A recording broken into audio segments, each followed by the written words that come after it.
Spy x family season 2 episode 1। पिछले season में हमें दिखाया गया था कि अभी पूरी दुनिया में इंफॉर्मेशन वॉर छिड़ी हुई है, जिसमें ऑस्ट्रेलिया की गवर्नमेंट वेस्टेल्स के खिलाफ वॉर प्लान कर रही है, जिसे रोकने के लिए वेस्टेल्स ने अपने सबसे बेस्ट स्पाई को भेजा है, जिसे ऑपरेशन अस्ट्रिक्स के तहत एक फैमिली बनानी है। और उस स्पाई का नाम है ट्वाइलाइट, जो अपने डिस्गाइज के लिए जाना जाता है, इसलिए वो लॉयड फोर्जर के नाम से रह रहा है, जो कि एक साइकेट्रिस्ट है। वहीं उनकी दूसरी फैमिली मेंबर का नाम है योर फोर्जर, जो असल में एक असैसिन है और वो थॉर्न प्रिंसेस के नाम से जानी जाती है। वहीं इन दोनों की बेटी का नाम आन्या फोर्जर है, जो कि एक टेलीपैथ है। उसके साथ ही इनके कुत्ते का नाम बॉन्ड है, जो कि एक साइकिक है। और अब इस एपिसोड के शुरुआत में योर बहुत सारे लोगों को मार चुकी होती है, जिसके बारे में वो अपने बॉस को बता ही रही थी। तभी उनमें से एक इंसान को होश आ जाता है और वो योर पर गोली चला देता है, जिसे जब तक योर नोटिस कर पाती तब तक उस पर गोली चल चुकी होती है। जिसके बाद हमें दूसरे सीन पर शिफ्ट किया जाता है, जहां ट्वाइलाइट योर वाले केस का ही न्यूज देख रहा था, जिसे आन्या हटाने को कह रही थी ताकि वो अपना कार्टून देख सके। लेकिन जब ट्वाइलाइट उसकी बात नहीं मानता तो आन्या रोने वाला फेस बना लेती है, जिसे देखकर ट्वाइलाइट उसे कार्टून देखने के लिए अलाउ कर देता है। जिसके तुरंत बाद ही वहां पर योर आ जाती है, जो बहुत बुरा सा चेहरा बनाए हुए थी। और फिर जब योर ग्रोसरी के सामानों को रख रही होती है, तब ट्वाइलाइट उसका हाल जानना चाह रहा था, जिसके बारे में योर सोच रही थी कि वो अपना हाल ट्वाइलाइट को कैसे बताए कि उसके पिछवाड़े में गोली लग चुकी है और उसने उसे ट्रीट भी कर लिया था। जिस वजह से वो बहाना बना लेती है कि वो बस थोड़ी सी थकी हुई है। लेकिन वहीं आन्या, जो उसका दिमाग पढ़ रही थी, उसे गोली लगने वाली बात पता चल जाती है, जिस वजह से वो पैनिक होकर योर से पूछती है कि क्या वो मरने वाली है, जिस पर योर उसे ना में जवाब देकर सोने चली जाती है। जिससे आन्या को ये समझ में आता है कि उसकी मम्मी गोली से भी नहीं मर सकती। वहीं ट्वाइलाइट योर के ऐसे मूड को देखकर सोच रहा था कि शायद योर उस फेक मैरिज से खुश नहीं है, क्योंकि उसने उसे ग्रोसरी का सामान लाने को कह दिया था। लेकिन फिर वो खुद को ये कहकर शांत करवाता है कि थोड़ी देर सोने के बाद योर का मूड ठीक हो जाएगा। लेकिन जब योर अगली सुबह उठती है, तब भी उसका मूड वैसा ही होता है, जिसे देखकर ट्वाइलाइट पैनिक हो जाता है और फिर वो उसका मूड ठीक करने के लिए योर को डेट पर चलने को कहता है। जिसे सुनकर पहले तो योर थोड़ा शॉक होती है, लेकिन फिर उसे अपने ऑफिस कलीग्स की याद आ जाती है, जो हमेशा उससे उसके डेट के बारे में पूछती रहती हैं।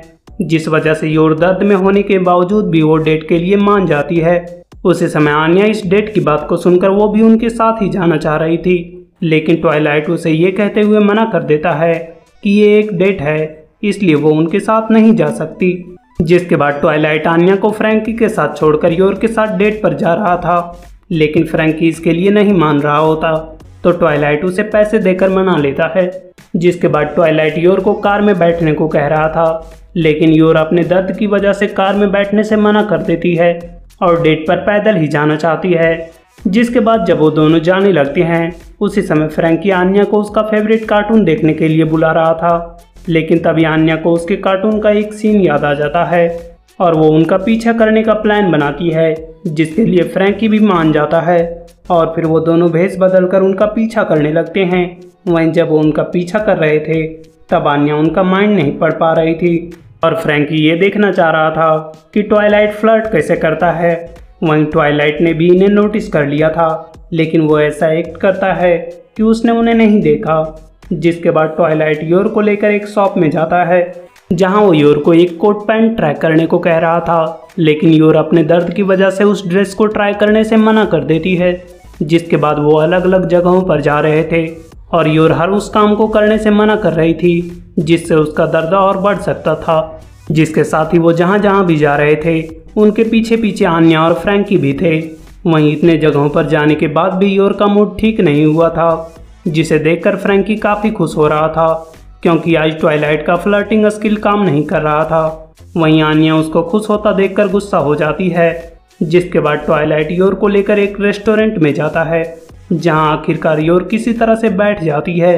वहीं जब फ्रैंकी और आन्या उस रेस्टोरेंट में घुसने की कोशिश करते हैं, तब वहां के ड्रेस कोड की वजह से उन्हें अंदर घुसने नहीं दिया जाता, इसलिए वो वापस जा रहे होते हैं। तभी आन्या किसी के थॉट्स को पढ़ने लगती है, जो योर को थॉर्न प्रिंसेस कह रहा था। उसी समय हमें दिखाया जाता है कि ये थॉट्स उस रेस्टोरेंट के एक वेटर का है जो उसी रेड सर्कस गैंग का मेंबर था जिसे योर ने खत्म कर दिया था, जिससे डरकर उसने ये शपथ लिया था कि वो अब उन सारे गंदे कामों को छोड़ देगा और केवल अपने गर्लफ्रेंड कैथरीन के लिए जिएगा। लेकिन अब योर को देखकर उसका मन बदल चुका है और अब वो अपने दोस्तों का बदला लेना चाहता है। वहीं आन्या जो उसका माइंड पढ़ रही थी, उसे लगता है कि अगर ऐसा हुआ तो योर का राज खुल जाएगा और उनकी फैमिली बिखर जाएगी, जिस वजह से वो फ्रैंकी से कहती है कि उनकी फैमिली खतरे में है, जिससे फ्रैंकी को लगता है कि आन्या इसलिए डर रही है कि कहीं उनके मम्मी पापा का डाइवोर्स ना हो जाए, जिसके लिए वो भी आन्या के प्लान में साथ देने के लिए तैयार हो जाता है। जिसके बाद योर और ट्वाइलाइट अपने लिए एक एक ड्रिंक ऑर्डर करते हैं और जब उनके ड्रिंक को बनाया जा रहा था तब उस रेड सर्कस का गैंग मेंबर योर की ड्रिंक में ब्लोफिश का जहर मिला देता है जो काफ़ी ज़्यादा खतरनाक होता है, जिसे सुनकर आन्या काफ़ी घबरा जाती है और वो योर को उस ड्रिंक को पीने से रोकना चाह रही थी। लेकिन जब उस ड्रिंक को योर को सर्व किया जाता है तब वो उसे तुरंत ही पी जाती है, लेकिन उस जहर से योर को कुछ नहीं होता और उल्टा वो जहर उसके लिए पेन किलर का काम कर देता है, क्योंकि ब्लोफिश के जहर को नॉर्मल डोजेज में ऑर्डिनरी लोगों को पेन किलर के रूप में दिया जाता है और योर तो फिर भी एक एसेसिन है। वहीं योर के बट पेन खत्म हो जाने की वजह से उसका मूड भी ठीक हो चुका था, लेकिन वो रेड सर्कस का गैंग मेंबर इससे गुस्सा होकर योर को बॉम्ब से उड़ाने का प्लान बनाता है, जिसे वो स्टोर रूम के ऑर्डिनरी सामानों से बनाने वाला था।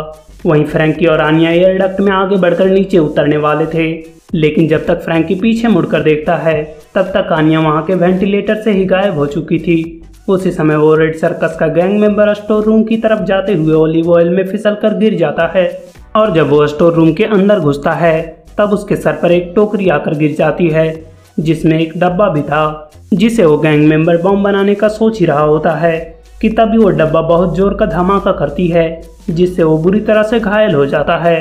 तभी आन्या वहां आकर उसे रेड सर्कस का गैंग मेंबर कहकर बुलाती है और उसे वार्न करती है कि वो दोबारा उनसे कभी ना उलझे, जिसके साथ ही वो ये भी कहती है कि वो अपनी गर्लफ्रेंड कैथरीन का ख्याल रखे, जिससे डरकर वो गैंग मेंबर ये शपथ ले लेता है कि वो कभी भी किसी गंदे काम को नहीं करेगा। जिसके बाद ट्वाइलाइट और योर एक पार्क में जाते हैं जहां योर काफ़ी खुश थी क्योंकि आज से पहले उसने कभी भी इतना मज़ा नहीं किया था। तभी वहां पर आन्या भी आकर कहती है कि अब वो झूला झूलने जाएंगे और फिर वो सब अपने घर में होते हैं, जहां जब योर सवेरे उठती है तब उस जहर का असर खत्म हो चुका था और अब फिर से उसका मूड खराब था। जिसके साथ ही एपिसोड यहीं खत्म होता है। तो मिलते हैं नेक्स्ट एपिसोड में, तब तक के लिए like share comment and subscribe to my channel. Thank you.